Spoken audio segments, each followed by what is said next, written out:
Nasa mesa ako, nag-e-enjoy sa mid-morning na kape na dinala ng assistant ko, kahit na artificial sugar ang ginamit niya. Nagbanta ako na magpapalit na lang sa black tea. Iniisip ko ang tungkol sa copyright issue na kailangan ng agarang solusyon, pero ang federal na gobyerno ay nagpapaliban sa paglabas ng sensitibong materyal. Mabagal sila, gaya ng dati, na nagpapahirap sa paggawa ng kahit ano. Ang mga empleyado ng federal ay nagpakita ng labis na incompetence, iniiwasan ang responsibilidad maliban kung may direktang utos. Nagtataka ako kung ilang tao ang humawak ng isang sulat bago kumilos. Nakatigil ako, hindi makalipat sa susunod kong proyekto at nahaharap sa pagkalugi sa pinansyal kung kinakailangang sirain ang mga bagay.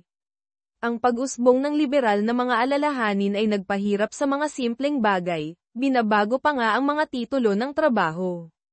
Pakiramdam ko ay masyado na akong matanda para sa kalokohang ito. May isang batang babae dito para makita ka, sabi ni Jackie Stud, pagpasok sa opisina ko. Ayaw niyang sabihin ang pangalan niya pero iniabot sa akin ang litratong ito.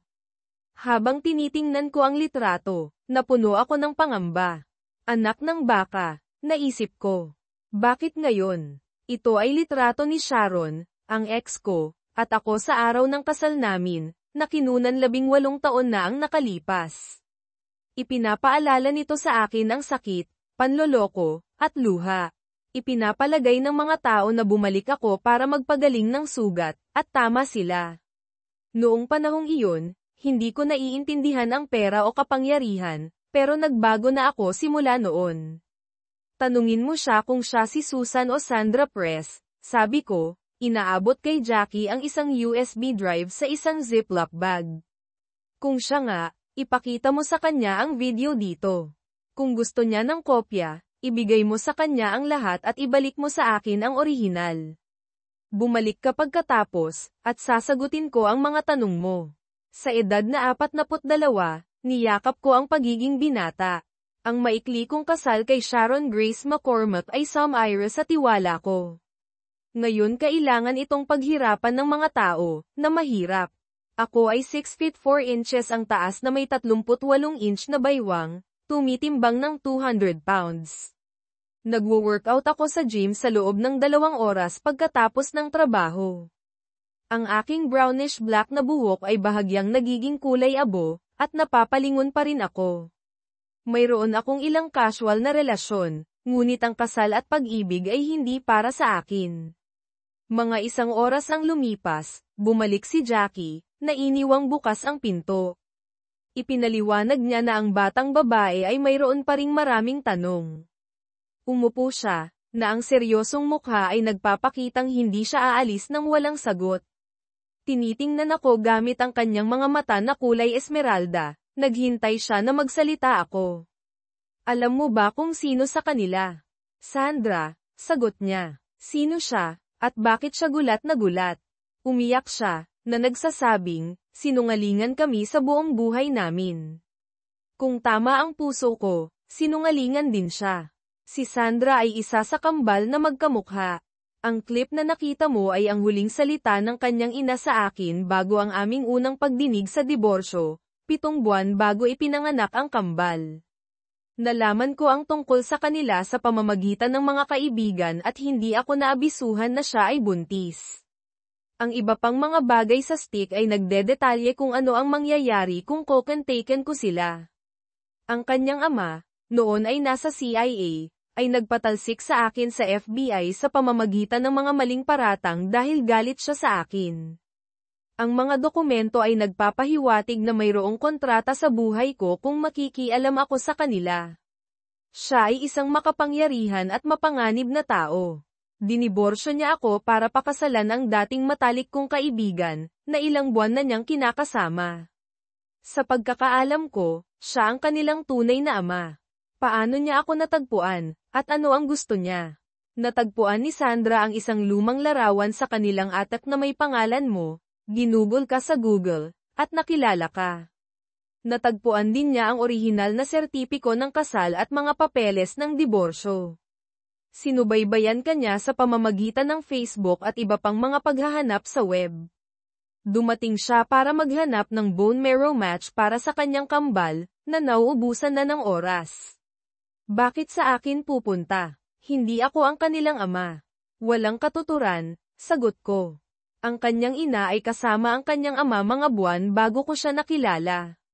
Siniguro ng kanyang ama na pinaghihinalaan ni Sandra ang isang bagay at kinumbinsi ang mga doktor na magsagawa ng DNA test sa panahon ng bone marrow test. Hindi si Mr. Press ang kanilang biological na ama.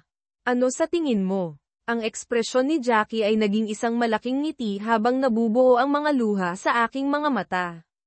Kung tama si Sandra, ibig sabihin ay nagsinungaling sa akin ang ex ko noong mga nakaraang taon. Nagtataka ako kung ako nga ang kanilang ama. Alam kong may kaugnayan siya sa iyo noong una ko siyang nakita, sabi ni Jackie, tumatayo. Mayroon siyang hitsura na nagpapakitang malinaw. Handa ka na ba para sa marahil ang pinakamalaking pagkabigla sa mga nakaraang taon? Jack, ipadala mo ang impormasyon sa stick sa aking mga publisher. Sabihin mo sa kanila na ilabas ito sa paraang hindi matutunton pabalik sa akin, at huwag ibunyag ang aking pangalang panulat dahil maaaring nasa panganib pa rin ang aking buhay. Bigyang diin na kailangan itong gawing publiko ng mabilis. Pagkatapos ay maghanap ng isang tao na magsagawa ng mabilis na DNA test at magtakda ng appointment. Kung ako ang kanilang ama, gusto ko ng patunay kapag hinarap ko ang kanilang ina. Kung totoo ito, kailangan ko ng litigation lawyer para ipaglaban ang aking mga karapatan bilang magulang. I-clear mo ang aking schedule.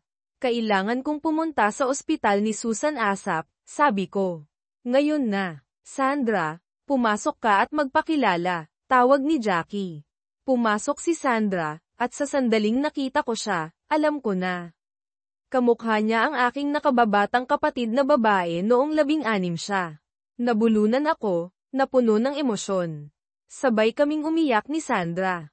Kumuha si Jackie ng ilang litrato gamit ang kanyang telepono para kunan ang pagbabagong ito sa buhay at pagkatapos ay iniwan kaming mag-isa. Si Sandra at ikaw ay may appointment para sa blood testing sa 1:00. Nangako sila ng rush job, at siningil ko ito sa corporate card, sabi ni Jackie nang bumalik siya. Inayos ko rin para makilala mo ang kapatid mong si Barbara sa cell sa 3 at nagpareserba ako ng pribadong mesa. Kailangang makita ni Sandra kung ano ang ginagawa natin. Sisiguraduhin ni Barbara na aalagaan ang kanyang mga anak. Alam niyang mayroon kang importanteng balita sa pamilya. Nakatayo ako roon, emosyonal at hindi sigurado, pinagmamasdan si Sandra. Lumapit si Sandra sa akin. Napakarami kong tanong. Niyakap ko siya ng mahigpit habang isinasara ni Jackie ang pinto. Mahirap tanggapin na maaaring isa akong ama. Mukhang nararamdaman din iyon ni Sandra, nanginginig habang umaalis kami sa opisina ko. Sinubukan naming panatilihing parang pagkuha ng baby steps para malaman ang lahat. Pagkatapos ayusin na i-email ng klinika ang ulat, umalis kami para sa isang late lunch. Nalaman ko na lumiban si Sandra sa paaralan at nagmaneho buong araw hanggang sa kailangan niyang magpahinga sa isang istasyon. Galit na galit ako na gagawa siya ng isang bagay na napakadelikado ngunit pinigilan ko ang aking dila, na pagtanto na maaaring nagre-react ako na parang isang overprotective na ama. Ipinapaalala rin ito sa akin ang isang bagay na gagawin ko sa kanyang edad. Pagdating namin sa cells, napansin ko ang kotse ni Barb. Alam kong narito tayo para makilala ang kapatid mo, pero bakit inayos ito ni Jackie nang hindi muna nakikipag-usap sa iyo? Tanong ni Sandra. Malapit mo nang makita kung ano ang nakita namin ni Jackie noong una naming nakilala ka, sagot ko. Ipaliwanag nito kung bakit naniniwala kami na ikaw at si Susan ay mga anak ko at kung bakit ako nagulat nang bumalik ang test na positibo. Pwede ba kitang tawaging Dad? Tanong ni Sandra. Tumawa ako at ngumiti. Gusto ko iyan. Ang Cells ay isang family restaurant, isang hakbang na mas mataas kaysa sa Red Lobster na may mahusay na reputasyon. Agad kaming dinala ng may-ari at hostess sa aming pribadong booth. Nag-order ako ng isang bote ng champagne at dagdag na mga tissue. Nakatalikod sa amin si Barbara, kaya hinilingan ko si Sandra na maghintay habang lumalapit ako. Hi, sis, salamat sa pakikipagkita sa akin, sabi ko. Tumingala si Barbara at sinabing, mukhang masaya ka. Anong nangyayari? Barbara, tumayo ka. May gusto akong ipakilala sa iyo, sabi ko habang lumalapit si Sandra. Ito ang anak ni Sharon, si Sandra. Lumingon si Barbara at tumitig, na mukhang nakakita siya ng isang mas batang bersyon ng kanyang sarili. Magkatulad ang kanilang mga katangian, mahabang brunette na buhok, mataas na cheekbones, maliliit na tainga, mapusyaw na asul na mga mata, at mainit na mga ngiti. Oh Diyos ko! Bulalas ni Barb. Paul, dapat sana'y binalaan mo ako. Hindi ka panipaniwala ito. Gaano katagal mo nang alam ang tungkol sa kanya? Mga 5 oras, sabi ni Sandra nang may emosyon. Gulat ko siya sa opisina niya. Alam agad ni Jackie at Dad. Sa pagkakita ko sa iyo, naiintindihan ko kung bakit. Bumalik ang server na may mga tissue at naunawaan kung bakit kailangan namin ng privacy. Ipinaliwanag ni Barbara, sa pagitan ng mga luha, na 3 pang tao ang sasama sa amin, kaya inilipat kami ng hostess sa isang mas malaking mesa. Tinawagan ni Barbara ang kanyang asawa para sumama sa amin at inabisuhan ang aming mga magulang na pumunta kaagad, na tinatawag itong isang emergency sa pamilya. Tinanong ni Mom kung may mali, ngunit sinabi ni Barbara na hindi niya maipaliwanag. Lahat kami ay emosyonal. Nakatanggap ako ng text mula kay Jackie na sinasabing inilabas ng publisher ang impormasyon at mapapanood ito sa 6:00 na balita.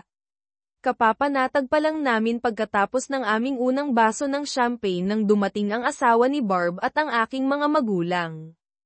Tumawa ako, naririnig ang malakas na boses ng aking ama. Dapat ay may magandang dahilan para dito. Tumayo kami ni Barbara para batiin sila. Mom, Dad, Lou, gusto kong ipakilala sa iyo ang anak ni Sharon, si Sandra Press, sabi ni Barbara nang may pagmamalaki.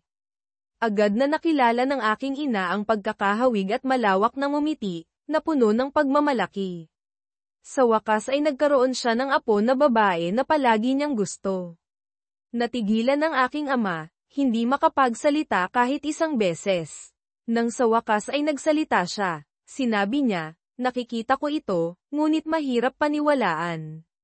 Umupo ang aking ina sa tabi ni Sandra, hinahawakan ang kanyang kamay ng mahigpit, masyadong emosyonal para magsalita.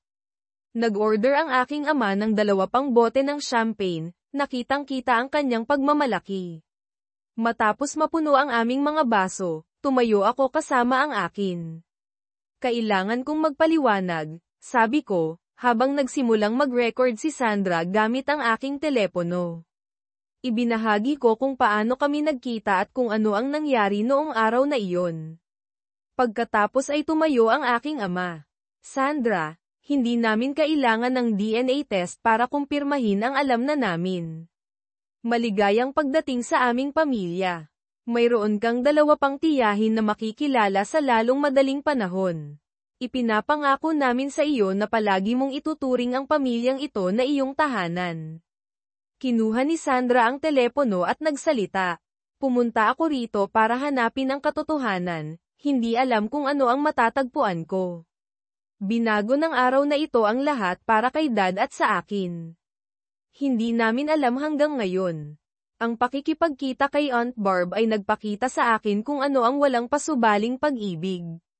Mararamdaman din ng kambal kong si Susan. Sinuri ko ang mesa habang lahat ay nagiging emosyonal, kahit na ang aking ama, na hindi kailanman umiyak, ay may mga luha sa kanyang mga mata. Itinaas ng aking ina ang 2 daliri, umiiyak ng mas malakas. Kinunan ko ang masasayang luha ng lahat bago ko itinigil ang recording. Idinagdag ni Sandra ang impormasyon niya at ng kanyang kapatid sa aking mga contact at tinext si Susan, na ipinakita sa akin ang video na ipinadala niya. Ang mensahe ni Sandra ay nagsasabing, kung totoo ang iniisip namin, kukumpirmahin ng DNA test. Panoorin ang 6:00 na balita. Pag-ibig, Ang iyong kambal. Tinanong ng aking ina kung hindi pa rin siya naniniwala. Ipinakita ni Sandra sa kanya ang mga litrato ni So at ng kanyang sarili. Inutusan ng aking ina ang mga kopya para sa kanyang laptop, na ipinapakita ang mga ito sa buong screen para makita ng lahat. Pagkatapos ay pinatay ni Sandra ang kanyang telepono at ibinalik ito sa kanyang pataka, na nagpapatanto sa akin na walang nakakaalam kung nasaan siya. Tumunog ang aking telepono. Si Susan ito. Tumayo ako at lumayo para sagutin ito. Napansin ng aking ama na lumuluha ako at tumingin sa akin ng may pagtatanong. Sinabi ni Sandra nang hindi binibigkas ang salita, "Kapatid ko." Tumango ang aking ama na nakakaintindi, at sinagot ko ang tawag. "Hello, si Susan ito." Matapos mapanood ang video, "Kailangan kong tumawag," sabi niya. Hindi ako makakauwi hanggang alas 7 dahil humihinto siya sa istasyon ng pulisya para sa isang update kay Sandra. Nagpapanggap akong walang alam. Narito kanina ang mga pulis at iniwan ang kanilang card. May ideya ka ba kung ano ang dapat kong gawin? Pakitunguhan siyang panoorin ang alas 6 na balita at bigyang pansin ang ibinunyag tungkol sa akin. Sabihin sa kanya na magsasalita ka kapag wala ang iyong mga magulang at ipakita sa kanya ang video. Ibigay mo sa kanya ang aking numero at hilinggan siyang mag-text muna bago tumawag. Mauunawaan niya pagkatapos panoorin ang balita, sagot ko. Kapag mayroon na tayong patunay ng DNA, maaaring dalhin ni Sandra at ako ang buong pamilya. Anong ibig mong sabihin? Tanong ni Susan. Matapos ipaliwanag ang mga aksyon ni Sandra para tulungan ka, ikakalat ng pamilya ang salita. Hindi ko alam kung ilan ang darating, ngunit ang mga makakaya ay darating. Ipinaliwanag ko kung bakit. Humingi siya ng pamilya. Sabi ko, sa pamilya Patterson, mas matimbang ang dugo kaysa sa tubig. Kung hindi ako tugma, maaaring may iba, tulad nito. Tanong ni Susan, nag-aalinlangan. Walang alinlangan. Makikita mo, sabi ko nang may halakhak. Kami ay mga estranghero. Pagkatapos ng lahat, nag-usap pa kami ng kaunti bago magpaalam, at sumagot siya ng may ginhawang hikbi. Matapos mag-order ng hapunan, ipinaliwanag ko sa pamilya kung bakit narito si Sandra. Agad na nagsimulang mag-buzz ang mga cellphone, tumatawag sa iba para ikalat ang salita at tipunin ang mga potensyal na tugma. Ang aking ina ay kumuha ng responsibilidad sa pag-oorganisa ng lahat. Sandra, paano ka nakarating dito? Tanong ng aking ama. Dinala ko ang aking lumang 1974 na Voyager van. Ito ay isang hakbang na mas mataas kaysa sa isang rent-a-wreck, tumawa siya. Ito ay nasa parking lot ni Dad. John, dalhin mo ang van na iyon sa aking dealership bukas ng umaga, hindi siya magmamaneho pabalik doon. Isang himala na nakarating. Siya rito, sabi ng aking ama nang may pagkapirmi. Sa kanyang edad, mayroon kang kasing daming sentido komon na katulad niya. Determinado siya. Ano ang balak mong ibigay sa kanya? Tanong ko. Maaari siyang pumili ng isa, sagot niya ng may kindat at ngiti. Kung makakapili ako, ito ay magiging isang 4x4. Gusto ko ang labas, sabi ni Sandra. Sumagot ang aking ama ng may malaking ngiti, dahil gusto nating lahat ang labas. Kung pinapayagan ng panahon, kami ay nangingisda, nagka-camping, o nangangaso. Nagsimula siyang magpaalala tungkol sa tag-init na natutunan kong mag-waterski at barefoot, na nagbabahagi ng maraming kwento na parang naglilitis siya. Iginigiit ng parehong magulang ko na manatili si Sandra sa kanila para sa gabi, na sumasang-ayon na hindi magiging tama para sa amin na magkasama. Pagkatapos ng hapunan, dinala sila ni Dad sa kanyang sasakyan at pagkatapos ay dinala ito pauwi. Tuwang-tuwa ang aking ina, na nagbabalak na sirain ang kanyang bagong apo. Umabot hanggang 1:00 ng madaling araw si Dad para makauwi sila. Bandang 10 p.m., tinawagan ako ng investigador ng pulisya. Inabot siya ng 2 oras para kumpletuhin ang isang background check sa akin. Ang media ay nagbubunyi sa mga tanong tungkol sa impormasyong inilabas ko. Tinalakay namin ang sitwasyon at mga kaugnay na problema. Ang pagkakita sa 3 henerasyon sa video ay sumagot sa marami sa kanyang mga tanong. Sinabi ko sa kanya na nagpapamadali kami ng mga DNA test para kumpirmahin ang aming relasyon at na si Sandra ay kasama ng aking mga magulang. Kapag nakumpirma na, babalik kami para tingnan kung tugma ako kay Susan. Hinilingan ko siyang bigyan kami ng ilang oras at nangakong i-update siya sa aming pag-unlad. Sinabi sa akin ni Susan kalaunan na nagulat siya pabalik sa kanya tungkol sa aming talakayan. Muli kong kinakaharap ang aking nakaraan, ngunit sa isang bagong pananaw. Sa pagkakataong ito hindi ako matatakot sa kapangyarihan at pera ng pamilya ng aking ex-wife. Gagamitin ko ang media, ang mga korte, at ang katotohanan sa aking kalamangan. Mayroon akong mga mapagkukunan, ang patunay, at isang lumalaking determinasyon. Hindi ako naghahangad ng paghihiganti, kundi hustisya sa pamamagitan ng katotohanan. Handa akong harapin ang 4 na tao at ang federal na pamahalaan. Kinabukasan, nasa opisina ako para tiyakin na ang anumang pagbabago sa schedule ay hindi gaanong makaapekto sa akin at nagtatakda ng mga gawain para kay Jackie habang wala ako. Patuloy na sinusuri ni Jackie ang mga email account tulad ng isang overprotective na ina. Tinatanong ako tungkol sa aking araw at kinukuha ang lahat ng mga detalye na kaya niya. Sa totoo lang, hindi ako nagsasawang tumingin kay Jackie Stoddard. Noong kanyang kabataan, dapat ay naging pangarap siya ng bawat binatilyo. Ang kanyang natural na istilong brown na buhok ay nagpatingkad sa kanyang malambot na mga katangian, at ang kanyang mga mapanuring kulay emerald green na mga mata at buong mga labi ay nakabibighani pa rin. Bilang isang solong lalaki, madalas kong hinahangaan siya ngunit nagpapasalamat ako na hindi niya ako nahuli na tumitingin. Sa wakas, natanggap niya ang mga resulta ng DNA test, iprinint ang mga ito, at bumulalas, kumpirmado. Ikaw ang kanyang ama. Agad na tinawagan ni Jack ang lab para ipadala ang impormasyon sa espesyalista ni Susan at nagsimulang maghanap ng pinakamatigas na litigation lawyer sa New York. Matapos suriin ang ilan, pinili niya ang pinakamahusay at nag-ayos ng Skype chat. Sumang-ayon ang abogado na magtrabaho sa isang percentage basis, nagtitiwala na ito ay isang slam dunk. Sa patunay ng DNA, hahabulin namin ang aking ex-wife, ang kanyang asawa, at ang kanyang mga magulang dahil sa pagkakait sa akin ng aking mga karapatan bilang magulang. Ang mahigpit na utos ng korte laban sa akin ay dudurugin, na nagpapatunay ng kanilang sinadyang aksyon. Ang ipinagpalagay na kontrata sa aking buhay, kahit na hindi totoo, ay magpapakita ng kanilang mga pagtatangka na takutin at kontrolin.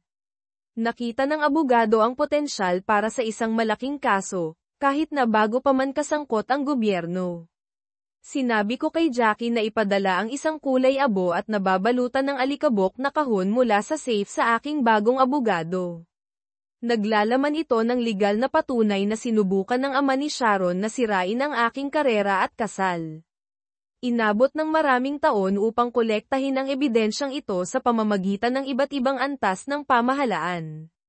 Nalaman ko kalaunan na inilabas ng pulis ang video, na ginawang isang naglayas na anak na babae ang kwento na natagpuan ang kanyang biological na ama para iligtas ang buhay ng kanyang kapatid, na nagdulot ng isang media frenzy.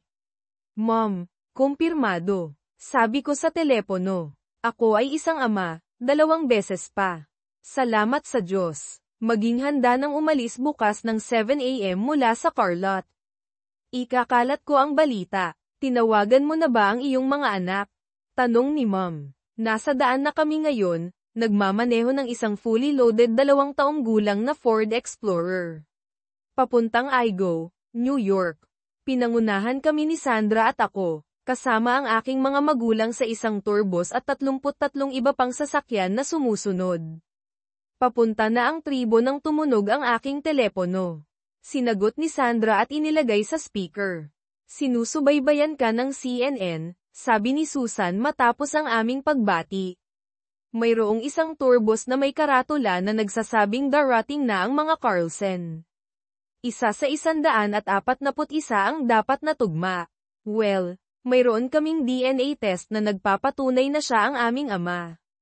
Mayroon akong bagong 2 taong gulang na Ford Explorer, sagot ni Sandra.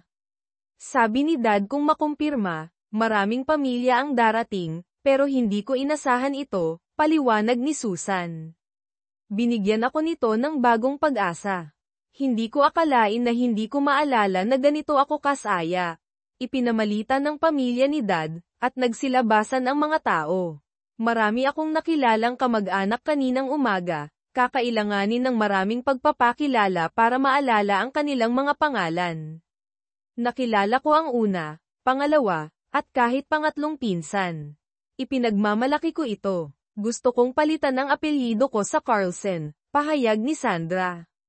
Hindi ko alam na may mga pamilyang ganito. Labis akong napuno, halos lumiko ako sa kalsada. Doon ko napagdesisyonan na isulat ang kahanga-hangang karanasan na ito sa susunod kong libro. Pinag-uusapan pa rin ng mga anak ko ang mga karanasan ni Sandra nang sinabi ni Susan na kailangan na niyang umalis. Kapapasok pa lamang ng kanyang ina sa silid. Dad, okay ka lang? Nag-aalalang tanong ni Sandra. Nakita kong naging emosyonal ka, sobrang emosyonal. Paano mo inaasahan na magiging pakiramdam ko? Natuklasan ko na mayroon akong 2 anak na babae na pinalaki ng aking ex-wife at dating kaibigan nang hindi ko alam. Ang isa ay masigla at puno ng buhay, ang isa naman ay nasa bingit ng kamatayan. Ang isa ay napakalakas at independyente na naglipat siya ng mga bundok nang hindi nag-iisip, katulad ng gagawin ko, at gusto niyang kunin ang aking pangalan, tugon ko ng may pagmamalaki, labis na emosyonal. Sagot ni Sandra, sobrang nakatuon ako sa pagligtas ng buhay ng kapatid ko, hindi ko naisip ang epekto sa iyo. Hindi ako isang magandang match dahil naman ako ang isang depektibong gene mula sa aming ina. Ang mga problemang emosyonal na idinulot ko ay mararamdaman sa loob ng ilang araw. Mapapatawad mo ba ako sa pagpasok sa buhay mo, na binabaliktad ang lahat? Hindi. Iyon ang tungkol sa pamumuhay.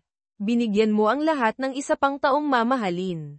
Binigyan mo ako ng pagkakataong maging isang tunay na ama, sabi ko habang lumuluha. Mahal na mahal kayo ng iyong mga lolo't lola. Ipinagmamalaki ako ng aking ina. Ang makita ang kanyang mukha sa iyo ay nangangahulugan ng lahat. Ikaw at ang iyong kapatid ay naging paborito niya sa pamamagitan ng karapatan sa kapanganakan. Sinisira niya kami. Nag-shopping kami. At kung binilhan niya ako ng F, binilhan din niya si So, tumawa siya, na sinasabing mayroon siyang mga taon ng pagsira na dapat habulin. Ganyan si Mom. Mahihirapan kang ilayo siya sa iyo. Alam ko. Sinubukan ko, sabi ko. Ipagyayabang ito ni Barb at ng aking mga kapatid na babae sa loob ng ilang linggo. Sa huli, ito ay magiging isang alamat ng pamilya na ibabahagi sa loob ng maraming taon. Nalaman namin na sa sandaling makita ni Sharon ang live newsfeed tungkol sa aming pagdating, nagsimula siyang magkaroon ng matinding panic attacks. Ang mga pader na itinayo niya ay nagigiba. Hinarap siya ni Susan, na nakaramdam ng sigla at lakas, sa sandaling patayin niya ang kanyang telepono. Mom, bakit mo itinago ang katotohanan tungkol sa aming tunay na ama? Tanong ni Susan. Nang hindi siya makakuha ng sagot, mas diniin niya ito, itinago mo ang katotohanan sa amin, gumawa ng mga desisyon tungkol sa aming buhay. Anong karapatan ang nagbigay sa iyo para maglaro ng Diyos? Kahit si Dad ay hindi alam.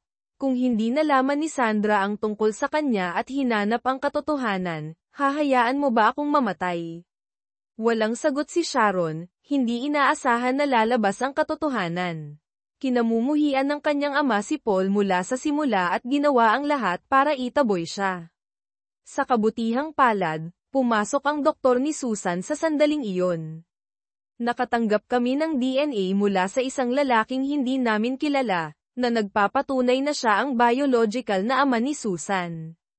Pupunta siya para masuri, at may magandang pagkakataon na siya ay isang bone marrow match. Dapat siya ay narito bukas ng hapon, at para sa kanyang proteksyon, siya ay babantayan, sabi ng doktor bago umalis. Mom, Darating ang aking biodad kasama ang 140 iba pa kung sakaling hindi siya isang match. Gusto niyang bigyan ako ng pagkakataong lumaban, pahayag ni Susan. Nanganganib siya sa kanyang buhay para tulungan ako. Bakit? Tanong ni Sharon. Para sa kanya at sa kanyang pamilya, mas makapal ang dugo kaysa tubig.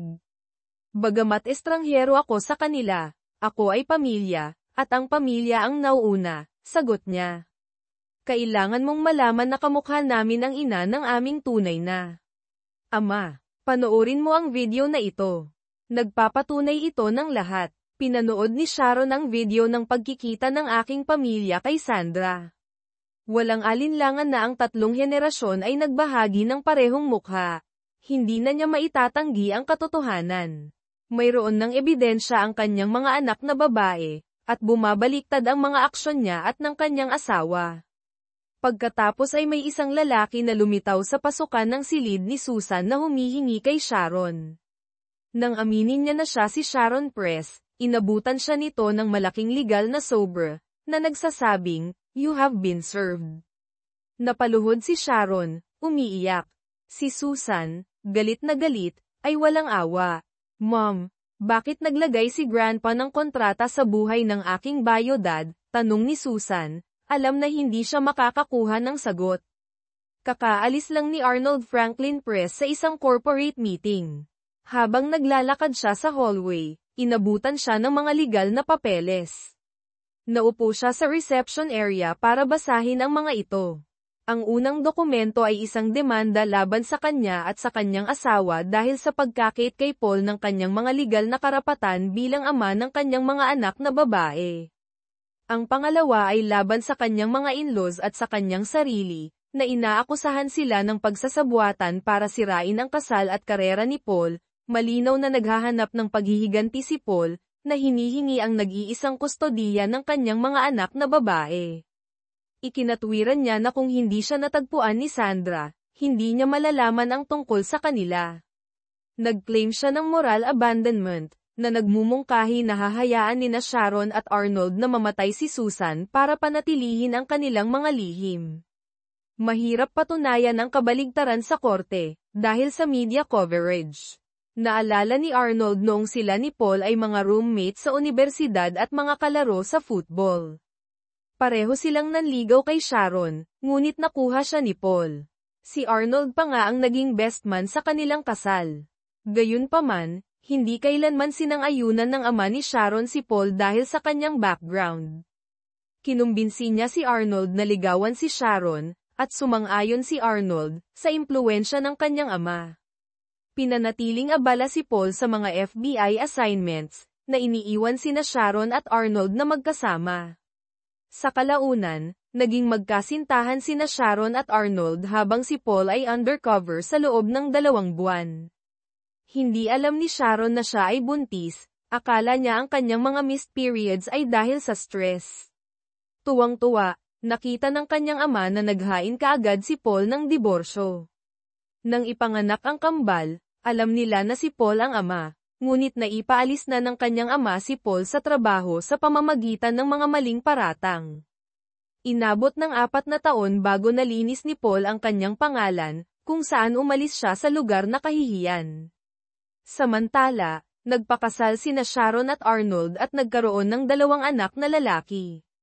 Ang mga hindi na-edit na tape ay magpapatunay ng sabuatan sa pagitan ng ama ni Sharon at ni Arnold upang sirain ang kasal. Nagtataka ngayon si Arnold kung paano tutugon si Sharon kapag lumabas ang katotohanan ito. Dumating kami ni Sandra, at ang grupo sa aming huling hintuan ng gabi bandang 9 PM pagod na pagkatapos ng 14 na oras na pagmamaneho. Nag-order kami ng magaan na pagkain sa aming mga silid at agad na nakatulog hanggang sa 5 AM na wake-up call. Umalis kami ni Sandra ng maaga dahil mayroon akong lihim na pakikipagpulong sa pulis at isang kinatawan ng FBI. Umalis ang iba pang grupo sa 7 AM para sa 6 na oras na pagmamaneho. Ibinaba ako ni Sandra sa Igo Police Department, kung saan nakilala ko si Detective Peter Rogers at FBI Agent Chad Gerido. Tinalakay namin ang pagtatanong ng aking dating biyenan sa loob ng mahigit 1 oras at kalahati. Ibinigay ko ang impormasyon sa pakikipag-ugnayan sa aking abogado at nag-iwan ng USB stick na may lahat ng aking ebidensya. Inilagay ako sa opisyal na proteksyon hanggang sa umalis ako sa bayan na may security escort. Dinala ako sa ospital para magpakuha ng dugo para makita kung maaari akong maging bone marrow match. Habang papalapit ako sa pribadong silid ni Susan, narinig ko sina Sandra at Susan na nag-uusap. Kinilala ako ng mga tauhan ng ospital sa pamamagitan ng aking pangalan sa pagsusulat, at pumirma ako ng isang libro para sa isa sa mga nurse. Pumasok ako sa silid ni Susan. Dad, gulat na sabi ni Sandra. Hindi ko inaasahan na darating ka ng ganito kaaga. Susan, ito ang aming ama, si Paul Carlsen. Mukhang marupok si Susan, maluwag ang kanyang balat, at ang kanyang mukha ay sumasalamin sa pagiging malapit ng katapusan ng buhay. Sa kabila nito, malawak ang kanyang ngiti, at ang kanyang mga mata ay maliwanag sa pag-asa. Susan, minamadali nila ang pagsubok. Dapat itong matapos sa loob ng 30 minuto. Nagche-check-in ang iba pang miyembro ng pamilya sa kanilang mga hotel. Ang aking mga magulang ay nagpapakuha na ng bone marrow at makikita ka sa lalong madaling panahon. Kung may higit sa isang match, plano ng doktor na gawin ang isang double transplant ng sabay-sabay sa parehong braso, sabi ko, sinusubukang pigilan ang aking mga emosyon. Umiyak si Susan. Naupo ako sa gilid ng kanyang kama at hinawakan siya hanggang sa huminahon siya.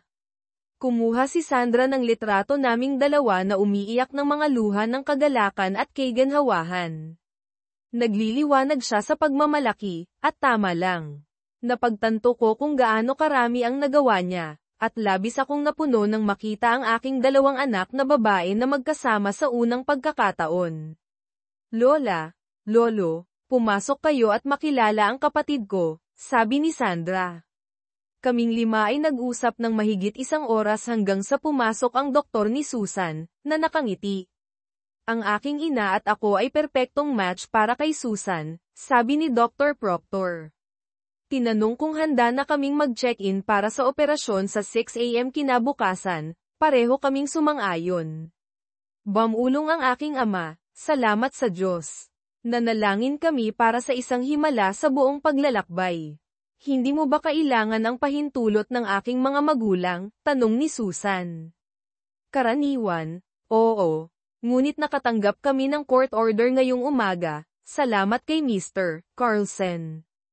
Pinapayagan kaming magpatuloy kung siya o isang kamag-anak ay isang match. Sumang-ayon ang hukom na hindi inuuna ng iyong ina at ng kanyang asawa ang iyong mga pangangailangan, paliwanag ni Dr. Proctor.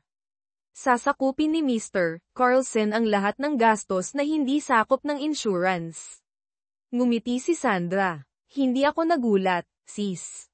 Sa ginawa ni na Mama at Arnold, walang pagpipilian si Dad. Legal, wala siyang karapatan, kaya ginamit niya ang mga korte para pigilan ang anumang pagkaantala. Pagkatapos ay ipinaalam sa amin ng isang security guard na malapit na kaming mapanood sa pambansang balita. Pinalitan ni Susan ang TV sa CNN, na nagbunyag ng aking pagkakakilanlan bilang may akda ng isang tanyag na serye ng libro na nagkakahalaga ng tinatayang $40 milyon. Namangha sina Sandra, Susan, at ang doktor. Tumingin sa akin ang aking mga magulang na gulat na gulat. Wala silang ideya, iniisip na isa lamang akong independyenteng corporate financial advisor. Diyos ko, Dad, sabi ni Susan, nabasa ko na ang lahat ng iyong mga libro. Napakahusay. Tumawa ako. Pagkatapos masira ang aking dating buhay, kinailangan kong muling likhain ang aking sarili. Ang pagsusulat ang aking therapy. Ang tagumpay ng unang libro ay isang turning point, at lumago ito mula doon.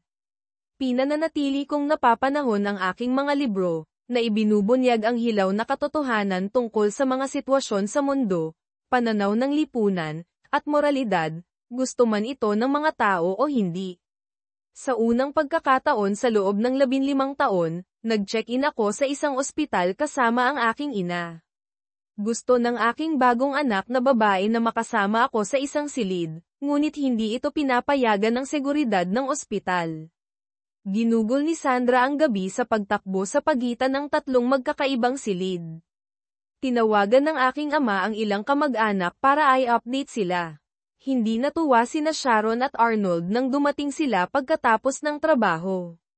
Ang kanilang saloobin ay sinalubong ng lamig. Sinabi sa kanila ni Susan na siya ay inihahanda para sa operasyon at makakatanggap ng isang double bone marrow transplant sa umaga dahil sa isang court order. Paano? Tanong ni Sharon. Mom, Arnold, ang aking biodad at ang kanyang ina ay perpektong match. Pareho silang nagdodonate para makakuha ako ng double dose at ganap na gumaling, sabi ni Susan. Mom, alam mo ba kung sino si Jason Blackstone? Siya ang paborito mong may akda. Well, si Jason Blackstone ay isang pen name para kay Paul Earl Carlson, ang aking biodad. Namutla sina Sharon at Arnold. Inasahan nilang mawawala ang kaso sa korte, ngunit ipinakita ng net worth ni Paul na hindi siya naghahabol ng pera, gusto niya ng hustisya. Palaging naniniwala si Paul sa batas at kaayusan, na ginawa siyang isang matagumpay na ahente hanggang sa kanyang pagwawakas. Mom, alam mo ba na nasa kustodiya ng FBI ang iyong ama buong araw? Baka gusto mong magtanong kay Lola para makita kung nasa bahay siya. Maaari mo bang ipaliwanag kung bakit nangyayari ito? Gusto naming malaman ni Sandra, sabi ni Susan na may malaking ngiti. Si Sandra ay nasa isang lugar sa ospital, alinman sa silid ni Dad o kay Lola Patterson, kung gusto mo siyang makita. Kami ni Sandra ay nasa silid ko sa ospital na tinatalakay kung paano niya haharapin ang kanyang ina nang matagpuan siya ni Sharon. May kumatok na security guard at sumilip. Mr. Carlson, alam mo ba kung ano ang Jackie Stoddard ID? Binuksan niya ang pinto, at pumasok si Jackie. Si Jackie ay naging sidekick ko sa loob ng 10 taon. Sinusuportahan ko siya sa kanyang diborsyo pagkatapos mabuntis ng kanyang asawa ang kanyang assistant. Siya ay 35 na ngayon at isang solong ina na nag-a-adjust pa rin sa buhay single ngunit suot pa rin ang kanyang singsing sa kasal na brilyante. Mahal siya ng aking pamilya at ako, at madalas kong itanong kung bakit hindi siya nakakita ng sinuman. Anong ginagawa mo rito? Tanong ko. Narito ako para gawin ang lagi kong ginagawa, alagaan ka. Sinabi ni Dr. Proctor na mananatili ka rito nang hindi bababa sa 3 araw at pinaghihinalaan na isa kang match. Ang iyong braso ay aabutin ng 1 linggo para gumaling ng sapat para sa magaan na aktibidad. Nag-book ako ng pribadong jet at isang hotel gamit ang corporate card, paliwanag ni Jackie. Nag-text sa akin si Sandra, Dad, FYI, mahal ka niya. Hindi niya kayang lumayo. Tinaasan ko siya ng kilay. Sumilip ang guard. Sharon at Arnold Press gusto kang makita. Papayagan mo ba silang pumasok? Pagkatapos lang silang kapkapan, sabi ni Jackie. Ano ang relasyon mo kay Mr. Carlson? Tanong ng security officer. Ako ang kanyang fiancé. Hindi mo ba nakita ang aking singsing? Sagot ni Jackie. Commendat sa akin si Sandra at sinabi, sabi ko sa iyo. Tumawa ako habang pumapasok sina Sharon at Arnold. Nagsalita si Sandra, Dad, hindi ko pagkakatiwalaan ang dalawang ito kahit isang sandali. Sinusubukan lang nilang takpan ang kanilang mga likod. Hindi mo alam ang kalahati nito, Sandra, panimula ni Jackie. Ang abogado ng iyong ama ay may video na nagpapakita na tumatanggap ng tseke ang iyong stepfather mula sa iyong lolo bilang kabayaran para sirain ang kasal ng iyong mga magulang. Kung magtagumpay, pamamahalaan niya ang pananalapi ng iyong mga lolo't lola sa loob ng 3% taunang bayad. Paano mo nalaman na totoo ito? Tanong ni Sharon. At sino ka? Mom, siya ang fiancé ni Dad at isang master researcher. Ang pangalan niya ay Jackie Stoddard. Mas pinagkakatiwalaan ko siya kaysa sa iyo, sabi ni Sandra ng mariin. Namutla ang mukha ni Sharon. Inilalayo na ng kanyang mga anak na babae ang kanilang sarili sa kanya, at wala siyang magawa. Nagsasalita ng totoo si Jackie. Sharon, paliwanag ko. Inutusan ko ang aking abogado na ilabas ang lahat ng video at audio tape sa FBI, kasama na ang isang liham mula sa iyong ama na inaamin na binayaran niya ang mga pag-record. Ang pagkamuhi ng iyong ama sa akin ay napakalaki, hindi siya nagmamalasakit sa gastos o kung sino ang ginamit niya para makuha ang gusto niya. Totoo ba ito? Tanong ni Sharon. Si Arnold na nakikita ang kanyang ekspresyon, alam niyang totoo ito. Napagtanto ni Sharon kung ano ang nawala sa kanya nang diborsyuhan ko siya, ang tanging lalaki na tunay na nagmahal sa kanya. Jackie, isang payo, huwag mong hayaang manipulahin ka ng iba tulad ng ginawa nila sa akin. Paul, gusto kong makipag-usap sa iyo ng mag-isa pagkatapos ng operasyon. Sa ngayon, kailangan kong umuwi at magmuni-muni. Sandra, sasamahan mo ba ako sa kotse ko? Tanong ni Sharon. Sabi ni Sandra, babalik ako sa lalong madaling panahon, Mom. At kailangan kong ayusin ang ilang bagay. Jackie, bantayan mo si Dad hanggang sa bumalik ako. Pinanood namin silang umalis. Nagpigil si Sharon hanggang sa lumabas siya, pagkatapos ay nagsimulang umiyak. Parehong naiintindihan namin ni Jackie na wala siyang ideya kung ano ang nagawa hanggang ngayon. Si Arnold, na ipinanganak na may gintong kutsara, ay naparalisa sa takot. Lumabas ang katotohanan, at nawasak ang kanilang buhay. Hindi na siya pagkakatiwalaan ni Sharon. Paul, kinatatakutan ko ang araw na ito. Akala ko hindi ka nababalik. Kung nagkita tayo ng hindi sinasadya, maipagwawalang bahala ko ito, pahayag ni Arnold. Hindi ko nakita na mangyayari ito. Pinakamabuti na umalis ako at huwag nang magsalita pa. Umalis siya, na iniwan kaming mag-isa. Tumingin ako kay Jackie, na ikinapula niya sa unang pagkakataon. Tinitingnan ko siya sa paraang dapat tumingin ang isang lalaking umiibig. Sa isang pagkakataon, binubuksan ko ang aking sarili. Nilalaro ba niya ako? Sa wakas ay inaamin na ba niya ang kanyang tunay na nararamdaman? Mahal ko ba siya bilang isang kaibigan o higit pa? Alinmang paraan, ginaising ako ng aking mga anak na babae. Nabubuhay ako sa anino ng iba, nakakahanap ng kagalakan sa kanilang pananabik sa halip na lumikha ng aking sarili. Jackie, marami tayong pag-uusapan habang ako ay nagpapagaling, sabi ko ng malumanay. Ginaising ako ng mga huling ilang araw na ito. Naging kampante ako, nanirahan sa sidelines sa halip na maging nasa laro. Paul, nang madiborsyo ako, sumali ka. Bata pa ang aking mga anak. Higit ka pang ama sa kanila kaysa sa kanilang sariling ama. Mula sa mga laro ng baseball hanggang sa mga sayaw ng ama at anak na babae, palagi kang naroroon. Alam ko kung bakit binabayaran mo ako ng husto, higit pa sa karaniwang rate. Gusto mong tiyakin na ang mga bata sa iyong puso ay inaalagaan, Jackie sabi. Sa kanilang mga kaarawan, palagi kang lumalagpas, na ginagawa silang inggit ng kanilang mga kaibigan. Sa panahon ng mga bakasyon sa tag-init, dinala mo kami sa mga espesyal na paglalakbay, na lumilikha ng mga alaala sa habang buhay. Sinasagot mo ang kanilang mga tanong tulad ng isang ama. Mahal ka nila, at mahal mo sila. Ang tanging problema mo ay ang iyong takot sa pangako. Sinubukan kong magsalita ngunit hindi ko kaya. Tama, si Jackie, at tinamaan ako ng husto ng kanyang mga salita, gayon din ang mga salita ni Sandra. Lumapit ako kay Jackie at umupo sa tabi niya, hinawakan ang kanyang kamay. Tumingin ako sa kanyang mga mata, na tinitipon ang aking mga saloobin. Dinaya ako ni Sharon. Tinakat ako ng kapangyarihan ng kanyang ama. Ipinagkanulo ako ng aking matalik na kaibigan. Nabuhay ako na may patuloy na banta sa aking buhay. Inilagay ko ang aking sarili sa protection mode hanggang ilang araw na ang nakalipas. Hindi ko ito napagtanto. Ngayong alam ko na, maaari na ba tayong pumunta sa ating unang tunay na date, o huli na ba para sa atin, tanong ko. Inabot ka ng napakatagal, matandang hanggal, sabi ni Jackie bago ako halikan. Ay text ko ang ating mga anak para sabihin sa kanila na magkasintahan na tayo at inaayos ang mga bagay-bagay. Sigurado ka ba sa sarili mo? Sabi ko.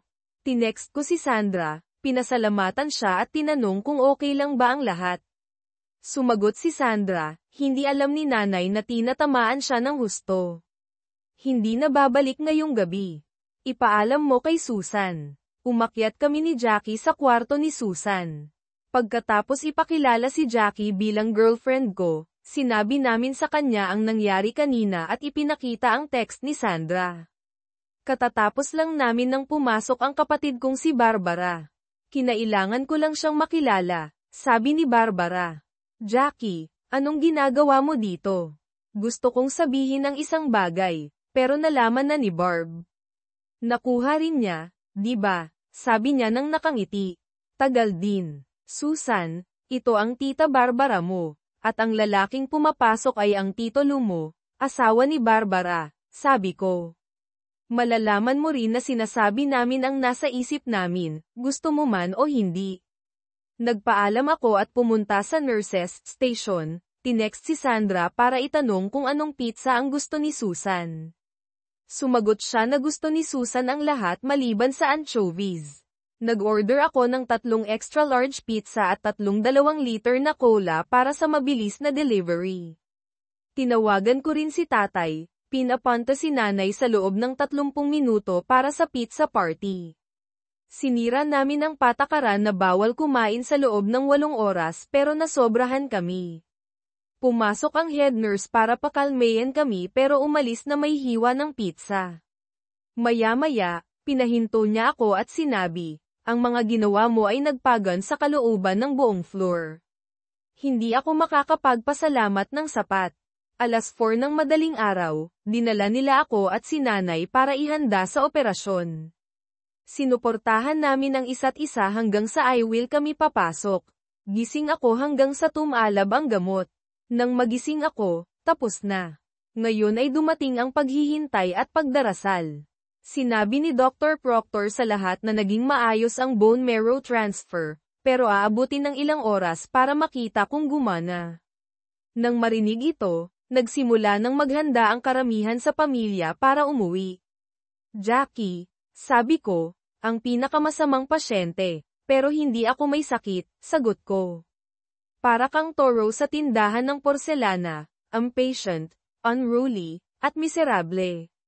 Ituloy mo yan, at magkakaroon ka ng masamang reputasyon, sabi ni Jackie sa akin. Sinabi ni Jackie na maayos ang kalagayan ng nanay ko. Nang makasigurado siya na stable ako, ibinalik niya sa akin ang phone ko. Ang unang mga text na nakita ko ay mula sa mga anak ni Jackie, parehong nagtatanong kung kailan niya makukuha ang engagement ring niya. Dad, kailan namin makikilala ang mga bagong kapatid namin? Jackie, matalino ang mga anak mo, sabi ko, ipinakita sa kanya ang phone. Sinabi ko sa kanila na pupunta ako sa Asgo para bantayan ka pagkatapos ng operasyon. Marami silang tanong, at lumabas ang buong kwento. Hindi sila nagulat. Sabi nila, Mom, palagi niya kaming tinatrato na parang anak niya. Karamihan sa mga kaibigan namin ay gusto na parang siya ang tatay nila. Palagi na namin siyang nakita bilang tatay namin, paliwanag ni Jackie. Binasa niya ang note at tumingin sa akin na may luha sa kanyang mga mata. Sa tingin ko, magkakaroon tayo ng maikling engagement, sabi ko nang nakangiti. May balita ka ba sa twins? Si Sandra at ang nanay niya ay kasama si Susan. Maayos siya, kung iisipin ang lahat. Kahit na nakagamot pa siya, marami siyang tanong, sabi ni Jackie. Sinabi sa kanya ni Sandra ang tungkol sa pizza party. Hindi makapaniwala si Susan kung gaano siya kamukha ng kanyang tita at lola. Hindi siya makapaghintay para sa girls' day out kasama sila pag gumaling na siya. Hanapin mo ang pantalon ko. Gusto ko siyang makita mismo at pagkatapos ay tignan ng nanay, sabi ko. Sinubukan akong pigilan ng mga nurse, sinasabi na masyado pang maaga pagkatapos ng operasyon, pero nagpumilit ako, kaya umalis kami, magkahawak kamay.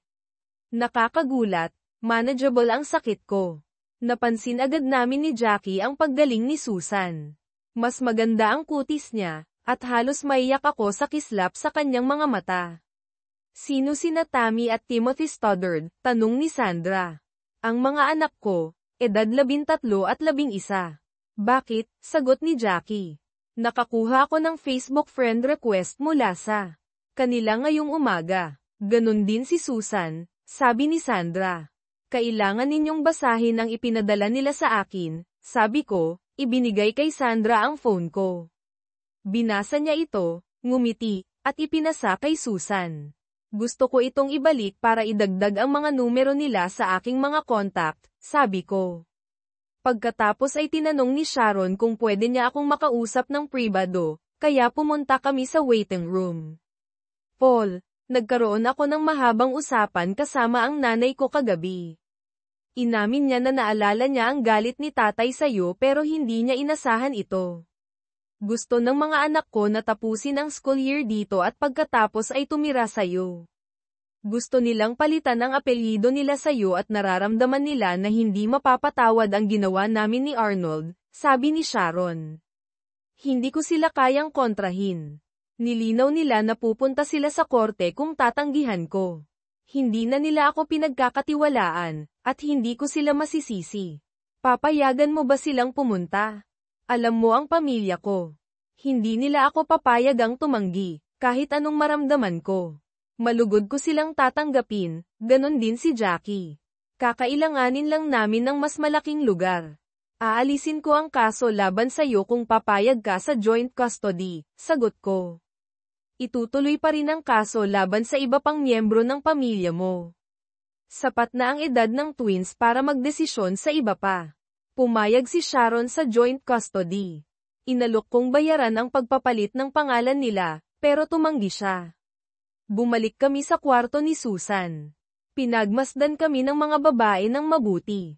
Jackie, mukhang kakailanganin natin ng hindi bababa sa 6 na kwartong bahay, sabi ko. Ngumiti si Jackie, at sumigaw ang mga babae sa tuwa. Sabi ni Sharon, mga anak, nagkasundo kami ng tatay ninyo na makukuha ninyo ang gusto ninyo. Kung papayag si Jackie, tatawagan ko ang abogado bukas para simulan ang legal na proseso para sa pagpapalit ng pangalan ninyo. Paul, Jackie, handa ka na ba para dito? Isang bahay na may teenage kids, tanong ni Jackie. Walang sino man ang handa, pero nag-a-adjust tayo. Nasasanay pa lang ako sa ideya ng dalawang nagdadala ng pangalan ko, sabi ko. Gawing 4, gusto ka ring magpa-adopt ni Tam at Tim. Nilalagdaan na nila ang mga pangalan nila bilang Carlson, sabi ni Jackie. Tawagan ang firm ni Roger Mauser para simulan ang mga papeles, pagkatapos ay i-text ang mga bata para ipaalam sa kanila ang mga plano natin. Alamin natin kung aling lugar ang may pinakamagagandang paaralan para malaman natin kung saan hahanapin ang ating bagong tahanan. Kinuha ni Sandra ang phone niya, binuksan ang kanyang mga contact, at tumawag sa speaker. Hello, sabi ni Tammy. Sino ka, at ano ang gusto mo? Ito si Sandra, ang magiging ate ninyo, paliwanag ni Sandra. Kasama mo ba si Timothy? Mapapatunayan mo ba, dahil hindi ko kaya, sabi ni Tammy. Tinuruan kami ni tatay na huwag sumagot sa mga tawag o mensahe mula sa hindi kilalang source ng walang patunay. Seryoso, ginagawa mo ba akong scam, Tammy? Magpapakasal kami ni Paul, sabi ni Jackie. Kausap mo ang anak ni Paul na si Sandra. Magiging Carlsons na tayong lahat. Papalitan namin ni Susan ang apelyido namin, at sinimulan na namin ng tatay mo ang proseso para i-adopt ka niya at palitan din ang pangalan mo sa Carlson, dagdag ni Sandra. Sweet, ipaalam mo kay Dad na tagal na. Kumusta si Susan? Sagot ni Timothy. Kanina pa namin hinihintay na makarinig. Nagtinginan kami ni Jackie, nasaksihan ang unang usapan ng aming blended family. Pinisil niya ang kamay ko para suportahan ako. Gumagaling ako, sabi ni Susan. So far so good. I-text ko kayong dalawa para may dagdag ninyo ang numero ko. Susan Sandra, ang tatay namin ang nag-iisang tatay na nakilala namin. Wala na ang biodad namin bago pa namin siya makilala. Mas magaling ang tatay ninyo kaysa sa mga magulang ng sinuman sa mga kaibigan namin. Matagal nang may gusto si nanay sa kanya. Pag nagsama-sama tayo, Kailangan ninyong tanggapin na magkakapatid tayong lahat, wala nang iba pa, wala nang kulang. Hindi papayagan ni Natami at ako na may mock asira sa kanila, sabi ni Timothy ng mariin. Pumayag ang parehong anak ko. Si Jackie na may punong-puno ng luha sa mata ay sinabi, ipinapakita nila ang mga moralidad at pamantayan mo. Dapat kang maging proud. Sinapuso nila ang mga values mo. Ako din. Nagpaalam kami pansamantala at pumunta para makita ang nanay ko. Kasama niya si tatay nang pumasok kami, nagulat sila. Nakita ng tatay ko ang tingin ni Jackie na nagpangiti sa kanya. Alam niya na may nangyari. Nanay, sabi ko, gising ka na at naglalakad. Nakita mo na ba si Susan? Kumusta siya? Gumaganda ang kutis niya, at maganda ang kanyang kalooban, kaya mukhang maayos, pero masyado pang maaga para malaman, sagot ko. Kailangan nating magkaroon ng seryosong usapan kung may oras kayong dalawa. Wala kaming pupuntahan, kaya gawin na natin, sagot ng tatay ko. Titira sa akin si Susan at Sandra pagkatapos ng school year. Papalitan nila ang apelyido nila sa atin, sabi ko. Pumayag si Sharon sa joint custody at sa pagpapalit ng pangalan. Ideya ito ng twins. Napakaganda, sabi ng pareho kong magulang. Hindi pa yan lahat, dagdag ni Jackie. Nagpa siya ang anak ninyo na gawin akong honest woman. Elizabeth, handa ka na bang tumulong sa pagpaplano ng kasal? Naluluha ang nanay ko, at malaki ang ngiti ng tatay ko. Hindi na nila kailangang sabihin na pumapayag sila, alam namin. I-adopt ko sina Tammy at Timothy, at kukunin din nila ang apelyido ko. Magsisimula na kami ni Jackie na maghanap ng bahay pagbalik namin, dagdag ko. Anong nagpaalis sa ulo mo sa likod mo? Tanong ng tatay ko. Alam naming lahat kung ano ang nararamdaman ninyong dalawa sa isa't isa. Sinusubukan kong kunin ang pag-aproba ng nanay mo para paluin ka para magtino, Earl Carlson. Kumilos ka, hindi ka nasa yard na nagbebenta ng kotse, sabi ni nanay. Jackie, napag-isipan mo na ba ang mga plano mo sa kasal? Hindi pa natin ito napag-usapan ng masyado, pero dahil pinagsasama natin ang tatlong pamilya, dapat itong maging family affair. Pwede si Barb na maging maid of honor ko, si El Paul ang best man, ang mga bayaw niya bilang ushers, si Susan at Sandra bilang bridesmaids, si Tammy bilang flower girl, at si Timothy bilang ring bearer. Tatay, sasamahan mo ba akong maglakad sa aisle kasama ang tatay ko? Sabi ni Jackie na may ngiti. Depende kung sino ang magbabayad ng bill at kung ang 19th hole ay may stock ng Jack Daniels, sagot ni tatay, tumatawa. Ano sa tingin mo, Paul? Tanong ni Jackie. Perpekto. Pagkakaisahin tayo nitong lahat. Kung yan ang gusto mo, gawin na natin, sagot ko. Dapat ba nating imbitahan si Sharon? Mariing sinabi ng parehong magulang ko, hindi. Nanay, tatay, sa mga susunod na linggo, ilalantad ng media ang marami. Kinakasuhan ko ang federal government, ang mga magulang ni Sharon, at ang kanyang asawa. Naniniwala ako na si Sharon ay biktima rin tulad ko. Binayaran ko ang presyo noon, at ngayon ay nagbabayad si Sharon sa mga paraan na kaya lang nating isipin, paliwanag ko. Iniisip niya na nawala na sa kanya ang kanyang mga anak magpakailanman. Ang pag-imbita sa kanya ay makakatulong sa twins at sa kanya na bumuo ng bagong relasyon at mag-move on mula sa nakaraan. Tumingin sa akin si Jackie at ang mga magulang ko nang may paghanga. Saan galing ang karunungan na yan? Tanong ng tatay ko ng seryoso. Marami akong natutunan sa mga nakalipas na araw, sagot ko, hinahawakan ang kamay ni Jackie. Ang pagdating ni Sandra ang nagpabalik sa akin sa buhay. Bumalik kami sa kwarto ko, at nakatulog agad ako, pagod mula sa operasyon. Nanatili si Jackie sa tabi ko at nanood ng balita. Sina Christopher McCormack at Arnold Press ay inaresto dahil sa pagsisinungaling sa FBI. Ang taong nasa likod ng kontrata sa buhay ko ay naging state's evidence. Inilabas ng abogado ko ang mga detalye ng pagkatanggol ko sa FBI, na nagdulot ng internal review. Nang magising ako, Sinabi sa akin ni Jackie ang mga nangyari. Sinabi sa amin ni Dr. Proctor na papakawalan kami ng nanay ko sa susunod na araw. Kakailanganin ninyo ng mga follow-up at ay patanggal ang mga stitches ninyo, sabi niya. Mas maganda ang kalagayan ni Susan kaysa sa inaasahan. Ang malaking tanong ay kung paano siya tutugan habang inaalis na ang mga gamot niya.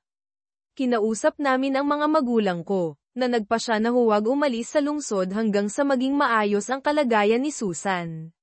Sasabay silang lilipad sa amin pabalik sa private plane na binok ni tatay sa parehong hotel ni Jackie, at inutusan ang bus driver na bumalik sa mga susunod na araw.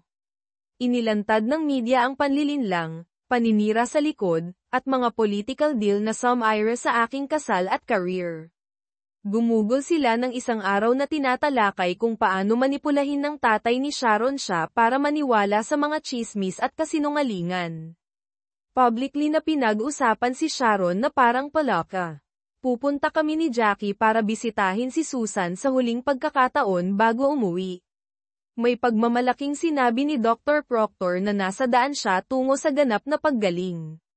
May sigurong hindi gusto ang negatibong press tungkol sa mga nakaraang pakikitungo ng Fed sa akin dahil pinagbigyan ang security release na hinihintay namin ng publisher ko. Mahigit 1 milyong hard copies ang ilalabas sa merkado sa loob ng 2 linggo. Nagpa-deliver ako ng 2 first editions sa loob ng magdamag. Pagkatapos ko silang lagdaan, binalot ni Jackie, at itinago namin ang mga ito sa shopping bag. Sinigurado namin na nandun si Sandra pagpasok namin sa kwarto ni Susan. Itinakda namin ng tatay mo ang petsa ng kasal para sa unang weekend ng Agosto. Magiging maid of honor ko ang tita Barbara. Nagtataka ako kung papayag kayong dalawa na maging bridesmaids ko, tanong ni Jackie. Sumigaw si Susan, hell yes, Jackie. Noong una akong pumasok sa opisina ni tatay, takot na takot ako. Nakilala mo agad ako at sinabi, anak ka ni Sharon. Paano natin ito haharapin? Nagulat ako na tinanggap mo ako mula sa unang araw. Proud akong mapabilang sa wedding party mo, kung papayagan mo akong tawagin kang nanay. Pinanood ko habang nagyakapan silang tatlo. Napakagandang makita si Susan na tumalon mula sa kama. Nang kumalma ang mga bagay, kinuha ko ang mga regalo at binigyan ang bawat isa sa kanila ng isang nilagdaang first edition ng libro ko na may mensaheng, sa isa sa 2 pinakamagandang babae na tumatawag sa akin na tatay, ng may pagmamahal, Jason Blackstone, o Paul Earl Carlson. Natuwa si Susan nang buksan niya ito. Ito ang pinakamalaking libro ko pa, mahigit 600 pahina. Nagliwanag ang mukha niya sa pagmamalaki dahil alam niyang hindi pa ito nailalabas. Binuksan niya ang cover, nakita ang note ko, at pagkatapos ay hindi na niya kinaya. Tatay, marami ka nang nagawa, hindi ko kailangan ito, humihikbi niyang sabi, tumatakbo sa aking mga bisig. Bago ka dumating sa buhay ko, sinabi ng hospital staff na ilang araw na lang ang natitira sa akin. Alam din ni Sandra. Hindi ko alam kung bakit siya umakyat sa atep, pero natutuwa ako dahil dinala ka niya sa amin.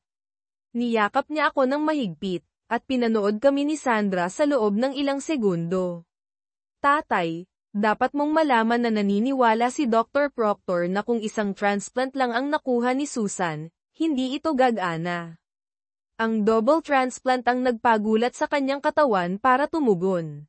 Sa nakalipas na 6 na araw, tumaba siya ng 10 pounds, paliwanag ni Sandra. Hindi ko alam kung darating ka, pero hindi ka nag-alinlangan. Nagdala ka ng isang tribo. Salamat sa pamilya na binubuo ko, nababawi ko ang aking best friend. Kumusta ang nanay mo? Tanong ko, sinusubukang baguhin ang tono. Nag-file siya ng divorce, nagpapa-therapy para harapin ang habang buhay na kasinungalingan. Naiintindihan na niya ngayon kung ano ang pinagdaanan mo at nahihiya siya, sabi ni Susan. Sabi niya, tanging ang taong naranasan ito ang makakaintindi na ito ay isang buhay na impyerno. Ang kanyang trabaho at mga kaibigan ang kanyang suporta. Malakas si nanay at malalagpasan niya ito. Ang susi ay ang muling pagkakaroon niya ng tiwala. Sa ngayon, hindi niya alam kung sino o ano ang paniniwalaan. Sandra, kahit na may suporta ng pamilya, maaaring tumagal ng maraming taon para mabawi ang tiwala. Kailangan nito ng hindi inaasahang gawa ng pananampalataya. Para sa akin, ito ay si Sandra na naglalakad sa pintuan ng opisina ko, sabi ko. Salamat sa Diyos na ginawa mo. Pinaniwala ako ni Paul na mamamatay akong matandang dalaga na naghihintay sa kanya, dagdag ni Jackie ng may katatawanan. Ngayon, mga anak, tumayo kayo sa tabi ng tatay ninyo para makunan ako ng ilang litrato. Ang pinakamaganda ay magiging 8x10 para sa kanyang desk. Nang bumaba kami sa eroplano, nagulat kami sa mga magulang at anak ni Jackie na nandun para salubungin kami. Halos patumbahin ako ng mga bata dahil sa kanilang excitement, na kumalat sa aming lahat. Nasiyahan ang tatay ko na marinig silang tawagin akong, tatay. Napagtanto ko na magkakaroon si Timothy ng 2 nakatatandang kapatid na babae at isang nakababatang kapatid, tulad ko. Niyakap ni Tammy ang nanay ko at sinabi, Nanay, natutuwa ako na magiging lola ko kayo. Nagmuni-muni ako kung gaano kabilis nagbabago ang buhay ko nang may hindi inaasahang pagpapala. Nagpasya kami ni Jackie na itulak ang aming mga plano bago kay Sandra hanggang pagkatapos ng kasal.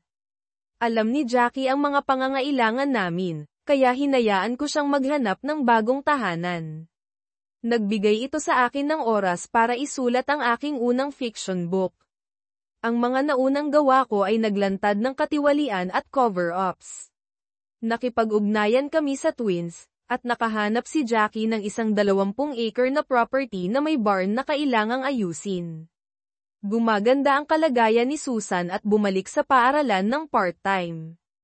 Kumuha kami ng firm para idisenyo ang bahay namin na may steel at brick, kasama ang outdoor kitchen, malaking patio, pool, at isang 4 na bay na garage. Ang pagbawas ni Jackie ng oras sa opisina ay nagbigay sa akin ng pagkakataon na magtrabaho ng mas husto, kasama ang isang editor mula sa aking publisher. Sumulat ako ng mahigit 300 pahina, naglathala ng aking unang libro sa ilalim ng aking tunay na pangalan. Ginamit ni Sharon ang aking abogado para diborsyuhin si Arnold, nakakuha ng alimony at gastos sa edukasyon. Nasa mediation ang mga kaso ko dahil nawalan na sila ng lakas para lumaban. Hinihintay namin ni Tammy, Timothy, at Jackie ang pagdating ng twins pagkatapos ng kanilang huling araw ng paaralan. Nakita sila ni Timothy na nagmamaneho papunta sa aming bagong driveway. Lumabas kaming lahat para salubungin sila. Nang bumaba sila sa Explorer, napagtanto ko na napakaganda ng paggaling ni Susan kaya hindi ko siya makilala kay Sandra. Bumulong si Jackie, aalamin natin. Dinadala ni Timothy, na gumaganap bilang kuya, ang kanilang mga bagahe habang ipinapakita ni Jackie ang bahay. Sa opisina ko, nakaupo sa aking desk ang 3 kopya ng aking pinakabagong libro, Unexpected Blessings. Ito ay isang fictionalized na kwento ng Amin.